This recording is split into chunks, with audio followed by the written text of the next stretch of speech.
Вот здесь провал, подмостный провал. Так не должно быть. В цирковом комплексе за 40 лет дороги и детские площадки сильно износились. Исправить ситуацию должна президентская программа «Наш двор». По ней здесь благоустроят дворы сразу для 12 домов. Сейчас уже занялись внутридворовыми проездами. Полностью получается демонтаж, уширение дороги, тротуаров, асфальтирование и благоустройство. Проект благоустройства ранее обсудили с местными жителями. Они будут следить за ходом ремонта и принимать работу. Нашим мусоровозкам стала дорога очень хорошая.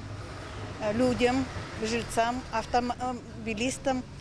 Широкие дороги, парковки большие. В 47-м комплексе «Автограда» работа идет сразу в 16 дворах. Главная просьба жителей – отремонтировать обветшалые дороги и тротуары. Сейчас здесь началась укладка асфальта. У вас будет плохо. 3,5 метра заезд, 3,5 метра здесь выезд. Раньше невозможно было с коляской пройти, были ямы большие. Ну и вот дорогу, надеюсь, скоро доделают и удобнее будет ездить на машине. Так, в Челнах благоустроят 131 двор. На работы по президентской программе «Наш двор» выделено более миллиарда рублей. Выполнят 7 видов работ. Это строительство дорог и тротуаров, освещение, строительство детских и спортивных площадок, малых архитектурных форм. После завершения должна появиться современная, а значит комфортная среда для жизни. Светлана Звонарева, Дмитрий Аринин, Ильшат Аюпов, Рамиль Закиев, ТНВ, Набережные Челны.